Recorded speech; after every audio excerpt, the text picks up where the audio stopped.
Let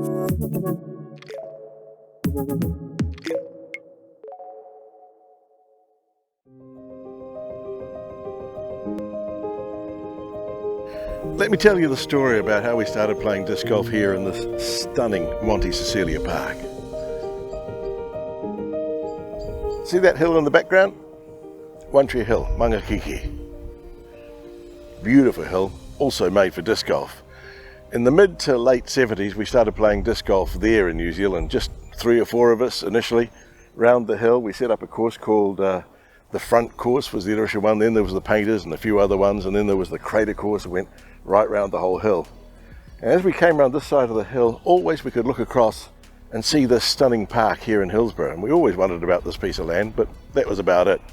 In 2003 there was a story in the local Auckland City Council newsletter that goes out about the fact that Auckland City had just acquired this stunning park in Hillsborough, and we thought, I think that's that park that we can see from One Tree Hill. So a few of the crew that used to play up there decided we'd come and have a look at this one park, and walking around the park, as you can see yourself, it's just a park that's made for disc golf. I was just over the moon and couldn't wait to come back and start designing a course here. So in 2003, 2004 we spent a lot of time wandering around the park and creating the initial course that we played here in Monte Cecilia. Then in 2005 no one was looking at holding Auckland champs, so as I used to do in the time, I went, well, I'll hold it, but it'll be in Auckland because that's where I live and it makes it easier. And we decided we'd run them here in Monte Cecilia Park. So it was a combined event between myself, Gentil Sport, and the Freaky Starly disc golf crew. And we had a big tent just along here in front of what we call the clubhouse, and designed the course for the championships. One of the things that sort of intrigued me was when we were designing the course, one of the holes that just had to happen was what's now called the full Monty, which is from this ledge out in front of us right down the bottom, a 200-meter hole. It's just a stunning, stunning golf hole. But to have it, it takes out 1, 2, maybe 3 or 4 holes across that would also be brilliant, but it was just too good not to have, and I really hope that the full Monty stays part of the course here forever and ever. We applied to the council numerous times to try and put a course in here, but always were told it was one of Auckland's premier parks and it was got turned down, and we were the only ones that were using it and a few dog walkers, and it seems pretty much the same thing today. Came up here one day and they were just opening Par Homestead. They'd spent $1 zillion on it, doing it up, and it has a collection of New Zealand art in there and a beautiful cafe too if you're ever in the region. So we're up there one day, and the mayor at the time, John Banks, was here, and he was wandering around, and there was a plaque saying how great John Banks was and the fact that he was involved with setting up the trust and the park and blah blah blah. But we started chatting to John, and he said, "Oh, what are you guys doing?" I said, "Oh, just throwing frisbees, having a game of disc golf, frisbee golf if you like." He said, "Oh really?" He said, "Can I have a go?" And he emptied my bag down the full Monty. Admittedly they only went 30 or 40 meters down the way, but he said, "This is great.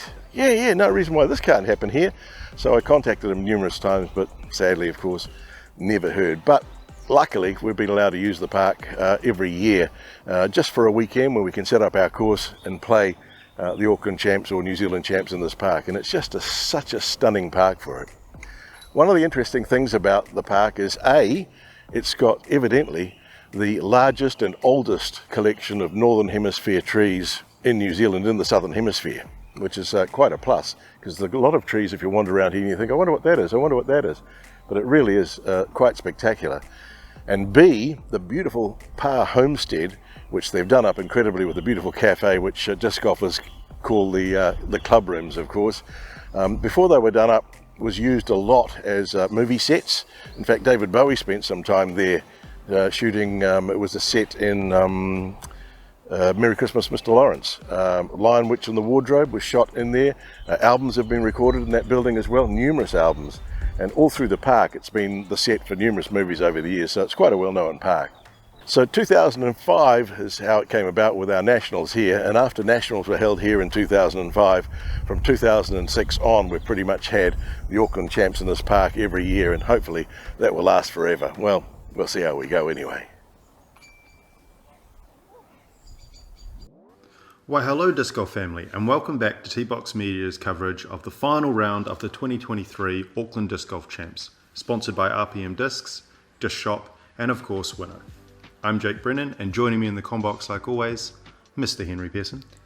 Jake, always a pleasure to join you in the Combox, and even after a hiatus like we've had over the winter, it's a pleasure to be back in the swing of things for summer disc golf here at the Auckland Champs. And some familiar faces join us on our lead card for the final round. Sullivan kicks it off at 20 down for the tournament. He's been struggling with some injury challenges over the winter break, but is back and playing with a vengeance now here at the Auckland Champs. Hot on his heels, also struggling with a little bit of injury, Mr. Josef coming up from the South Island, and what a statement he's been making in the North Island since he's been up here. Winning Waitawa and doing some pretty well in some other recent tournaments of late.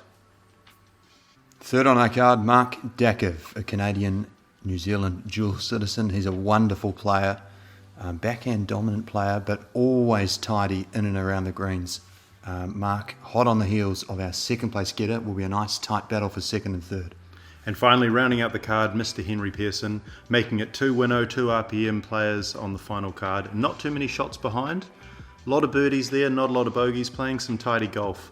Hasn't played a lot of golf lately, but it's good to have the big man back out here. And it's nice. My first time here at Monte Cecilia, and as Bob said, what a wonderful place to be playing disc golf. Here at hole number 1, it's a par 3, 83 metres, relatively straightforward for our lead card. Swing it wide and right and into this green. The basket is nestled just under a couple of low-hanging branches on a downward slope. Yes, it's one of those holes that you're right up and you sort of say, is it going to be a 2 or is it going to be a 3? And Jackson, getting very close. Just about ringing that one up there, first shot off the tee.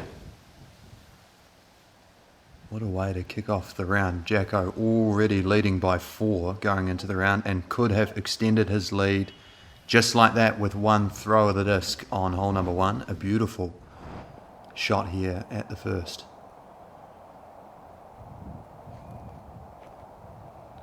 Our chaser here.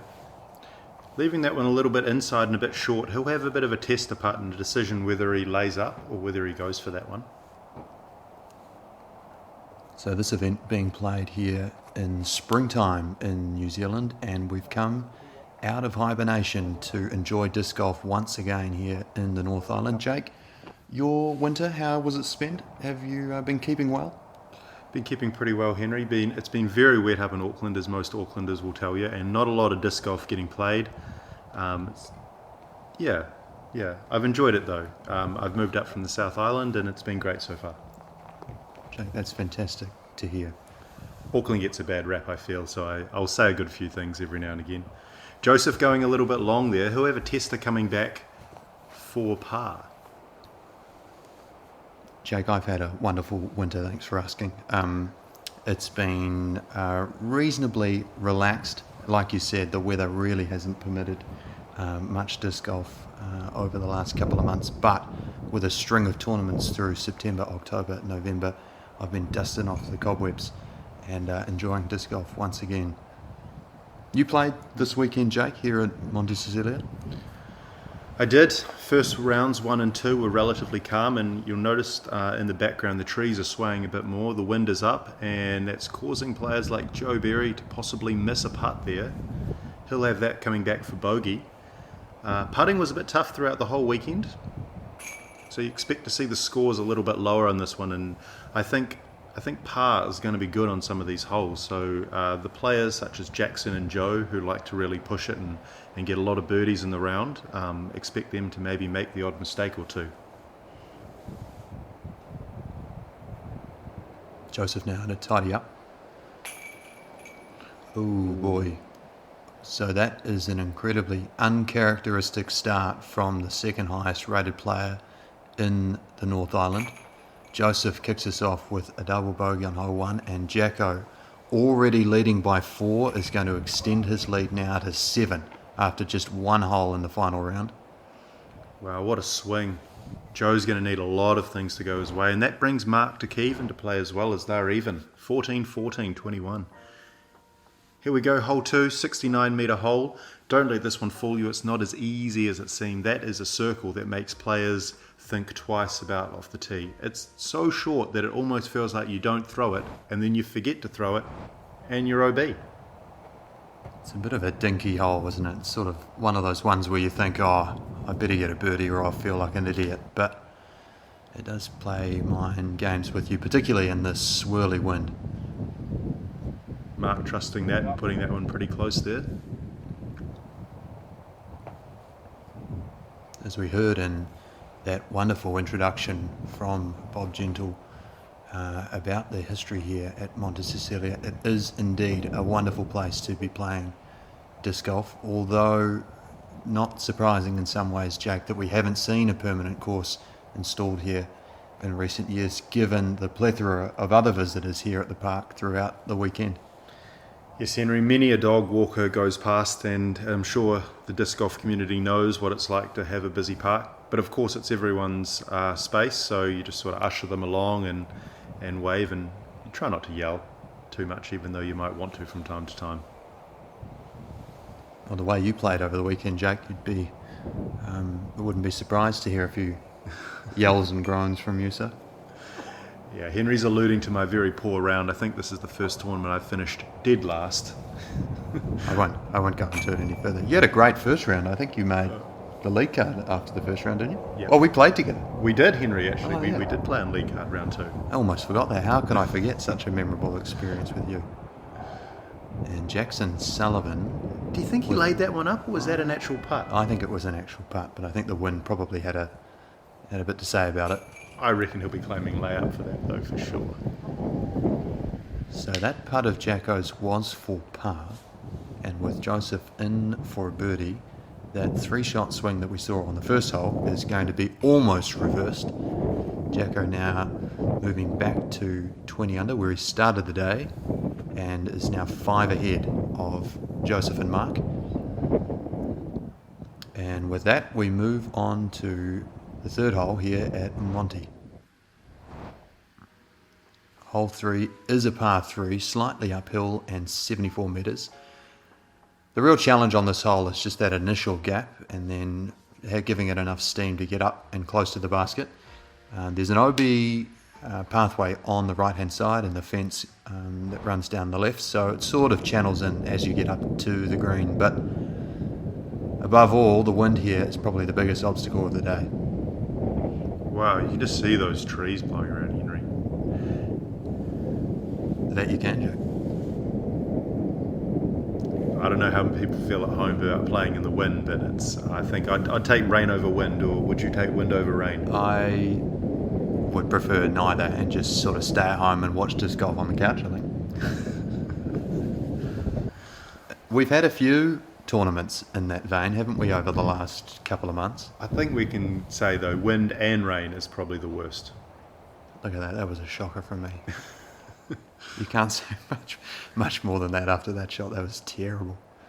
But yes, we've had a few interesting sort of weather conditions at tournaments in the last few months. I didn't go there, but the Tauranga Extreme, it just poured down like nobody's business, I think, in the final, on one of the rounds. Might have been the final round, I can't remember. And then you would have been at the Tepui Breeze. Wow. For those that played Tepui, the windiest tournament I've ever played in my life.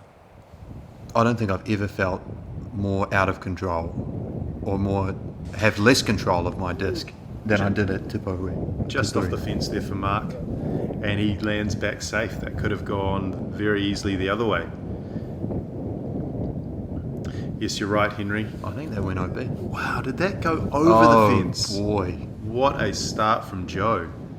So Joe might have just exposed the bottom of his disc to the wind, and as you saw, it lifted up and over the fence. Was the wind that bad out there, Henry? Can you speak to that? It was like pretty bad. You know, Jacko would never ever throw a shot like that from 25, 30 metres to leave himself, almost circle's edge. But it certainly hasn't been as bad as some of those events we alluded to before in the last couple of months. Bearable, but certainly not enjoyable. Wow, this is not the hot start that you would hope our lead card to have. Joe cleaning up the bogey. Henry, do you think a certain style of putt suits wind better, whether it's a push putt or maybe not that putt? But you know what I'm getting at here. I know Any what you style of putt that you're thinking? I feel like a spin putt probably works best in the wind. Just given a push putt feels like it's more susceptible to being just tossed around in the breeze. And a spin putt might like drive its way through, sort of cut through the wind a little bit better. Sure, yeah. What do you think? I prefer the layup option, to be honest. It's kind of the safest way. Right, okay. I say that, no, I made a promise to myself. Sorry. I wasn't going to lay up one bit. But. I completely misinterpreted the meaning of the question, I think. That's all right. Here we go, moving on to hole 4. I think a lot of people say this is one of their favourite holes on the course. Super picturesque downhill, 130-metre hole. You throw a big wide forehand or a nice turnover backhand with a mid or a fairway. Basket is perched up on the hill here. There's no OB, just make the gap and get close to the disc. This hole I found very fun to smash a forehand down without the wind, but with the wind it's obviously a little more difficult. Did you throw a backhand down the side like Joe is here? Henry, I think we all know that backhand's the way to play disc golf. There's no forehands on this course, in my opinion. It's mostly a backhand course. Jake, I think you're alluding to some conversations we had last time we were on commentary in Taupo for the North Island Champs, where I think we quite clearly settled that there was no place in disc golf for a backhand only rule or discussion, and that people should be free to throw both backhand and forehand as they so please. Totally, you're totally right. So any suggestion, Jake, that we should be reverting back to those sorts of conversations, having been settled, I think would be silly. Fair point, Henry. However, you just did throw wide with a forehand, and Jacko here is also throwing a forehand out of the gap. So it would have been great if you had made this card, Jake, because then we would have seen what you did, but I suppose terribly you didn't. Well, this is the most colourful start I think you'll ever see a lead card, especially players of this calibre, have. You've got double bogeys, birdies and pars.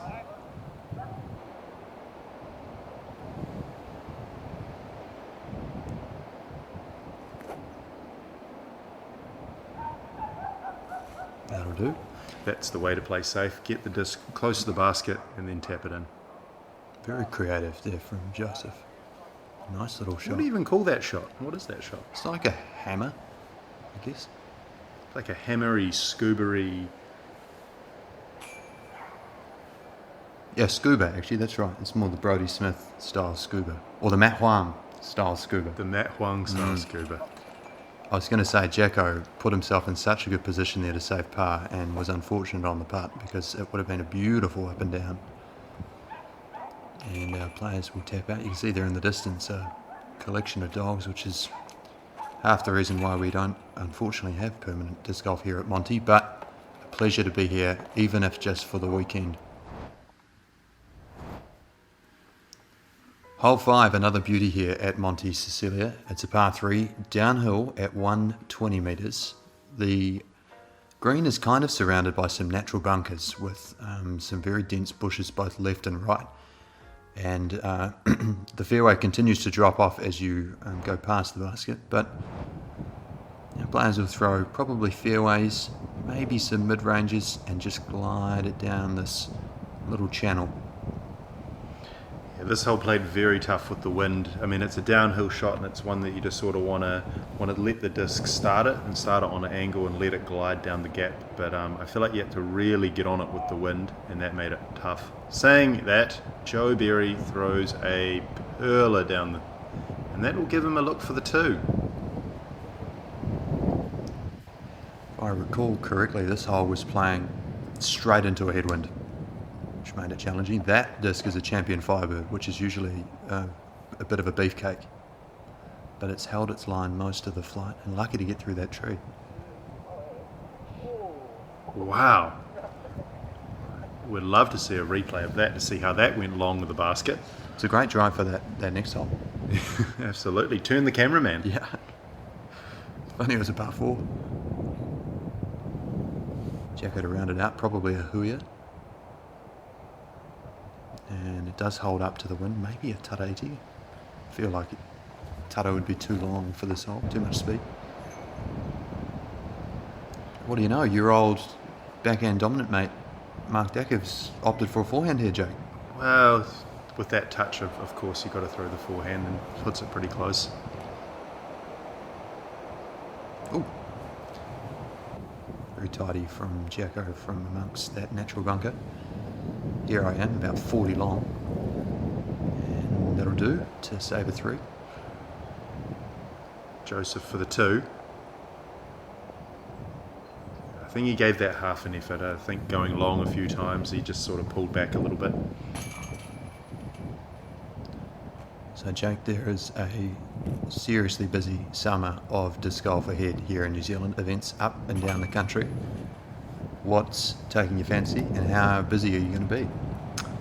Well, I think the one on everyone's mind will be Nationals, won't it, up in Auckland. It's one of the biggest tournaments that I think New Zealand's ever had, and yeah, that's going to be pretty special. And living in Auckland, of course, I will be going to that. Here we go. This is the first change on the course that we've had so far. Hole 6, par 4. You can sort of see the basket perched up there on the left. Players will be looking for the 2 at only 135 metres uphill. However, I think anything other than a 3, players will feel pretty disappointed in. Getting the par on this hole does feel a little bit like a bogey. Jake's alluding to a change to this course from last year's layout. This used to be a par 5 up and over the ridgeline behind Joel there, the catch can. Par 4, I think it was. You shoot out the gap and then shoot over the trees, but of course blind shots, I think someone almost got hit or did get hit last year, so they made a change to the course. Beautiful shot there from Josef. Yeah, just coming back to that conversation about summer disc golf, there's, I think, about 10 or 12 weekends in a row with a PDGA sanctioned event on from effectively the first weekend of January onwards. So plenty for people to choose from over the summer, which is quite exciting, Jake. Wow. Yeah, I mean, there's choices. Let's pick your favourite courses and go to them, I suppose. Up and down the country, North Island, South Island. One of my favourite courses, Paradise, down the South Island, that I will be making an appearance at this year, and I hear that's on the tour down under as well, so get amongst that. Yeah, beautiful spot for disc golf. I'll be there every year. It's just such a nice venue to play, well, to be there for any reason, let alone to play the sport we love. Mark again opting for the forehand and nice and tidily up close to the basket.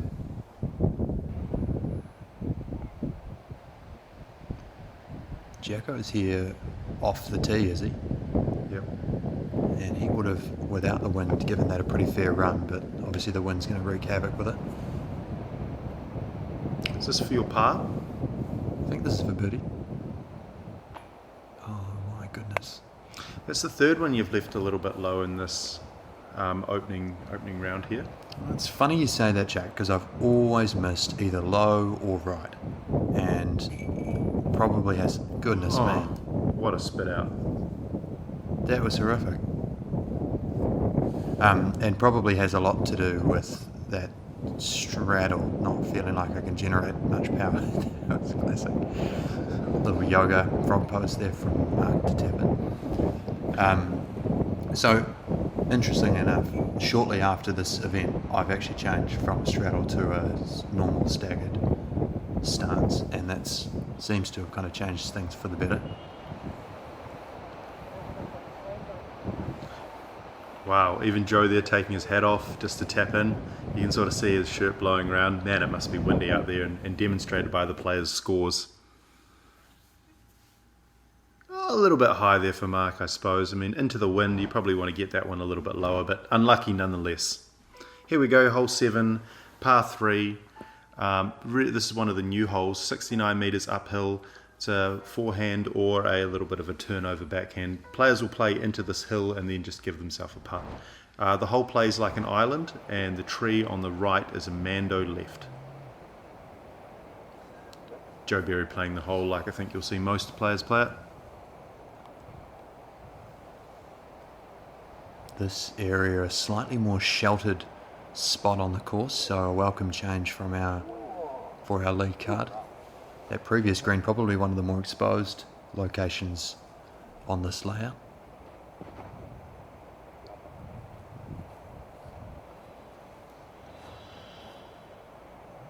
What's your thoughts on the course so far, Henry, after playing it for the first time? I think there's some really nice holes. That hole 4 and hole 5 are some of the best, I think, on this course. A couple of maybe like funny sort of little in-betweeners to sort of fill in the gaps, but you kind of get that on most courses, so not surprising. It's a beautiful park, and particularly on a good day, it's so enjoyable to play at. So yeah, pleasure to be here. My first time, as I mentioned, here at Monte. I think any course that you can go to that the council maintains the land and mows the lawns and keeps the trees all tidy is going to be pretty nice. I mean, a lot of the courses in New Zealand are, we might say, a bit rough around the edges at points. Yeah, so I enjoy the good footing. Oh no, Joe. Oh, thank goodness. Sad. Jacko extending his lead there, and this will be for Joe's par. So Joe 5 points behind at this stage. What are we, 7 holes in? He really needs to get his foot on the accelerator here, or Jacko needs to take a lot of bogeys. And a special shout out we might add to the wonderful crew from T-Box Media, Paul, Joel on Catchcam. Make a great team, and they'll be covering some of the best events in the country over the summer season ahead. So do subscribe to T-Box Media for all sorts of high quality disc golf content here in Aotearoa, New Zealand. Hole number 8 is a par 3. It plays straight uphill and then hooks up hard to the left at the end. It's a wonderful hole, and you can sort of unleash here off the tee. The wind's going to be quite a challenge. If I remember rightly, it's sort of coming off your right hand shoulder, and if you sort of fire it out there wide on a hyzer, the wind should sort of pick it up and take it towards the basket. And Jacko's sort of case in point with that shot. Yeah, I felt the wind to be quite unpredictable and quite swirly at this park. Like sometimes you'd throw it and the disc would get turned over, and then sometimes it would pick it up and carry it left. Joe throwing an absolute peeler there. He'll have a putt for birdie.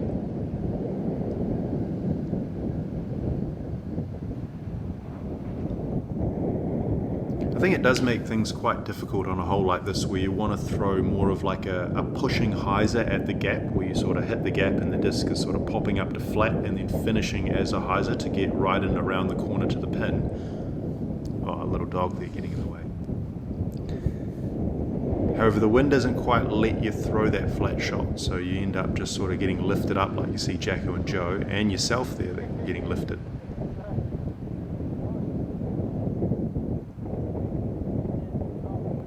Henry's really been working on his form in the off-season. He's tried to put on a bit of distance. He self-confessed that he felt inadequate to play MPO because of his small arm. So he's really worked hard on it, and good on him for trying to play with the big boys. I don't think I've ever heard a bigger shan in my life. That was ridiculous, Jake. And came out of absolutely nowhere as well. I thought you were running the basket there. I was. Thank you. Just a bit short. Jake, even Trump would call that fake news, mate. So all our players poised to take par here. Short little tap-ins. However, the wind could play tricks.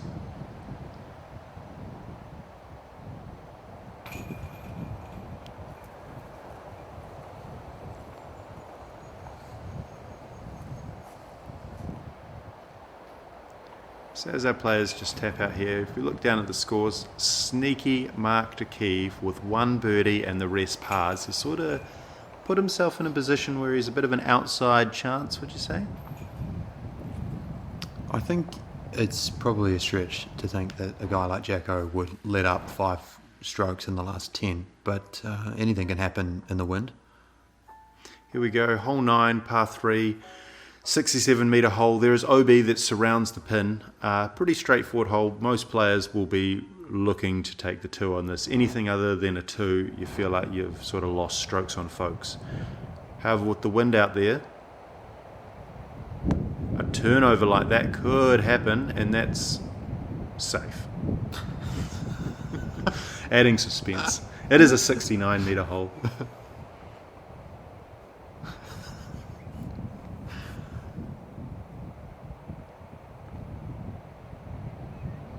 That genuinely does look like it could be a bit wide. Oh, and it's safe. Yep. It's safe again. It is a very generous OB around the pin. I think it must be, 15, 16 metres? Yeah, this is pretty simple looking hole. Mind you, the wind doesn't help, but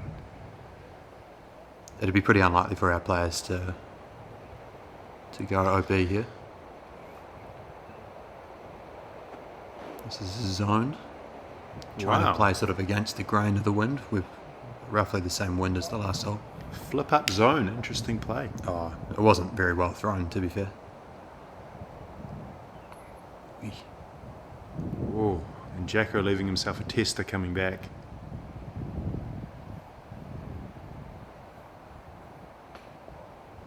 And another low one. Yep, and there you heard it yourself. He said, whoopsie daisies, I left that short. I think I lip read you. So this will be for Jacko to save par.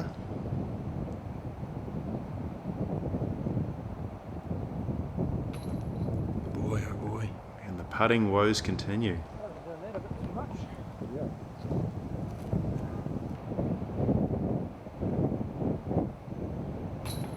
And with that, just as we were talking about before, we didn't think it was in Jacko's sort of wheelhouse to let up 5 strokes on the back, but this 2-shot swing here on the 9th hole is going to make things a little more interesting going into the back 9. 3 shots will separate our leader and second place getter at this stage.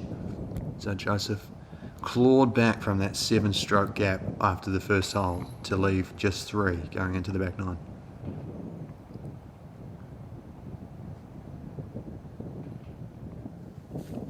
And there you have it as our lead card taps out. So join us for the back 9 of round 3 coverage of Auckland Disc Golf Champs. There we have Bob Gentil, walking the park, supervising things, all under control. Beautiful to be back for disc golf coverage here in the North Island. Jackson Sullivan leads the way after the front 9. And a very colourful card he had along with our 3 other lead card players. He sits atop 3 ahead of Joseph Berry with 9 holes to play. Mark Dakiv hot on the heels in 3rd place, and a host of others play here at the Auckland Champs. We'll see you for back 9 coverage here on T-Box Media in just a jiffy. Jake, a pleasure to join you again on commentary. Thank you, Henry. We'll see you for the back 9.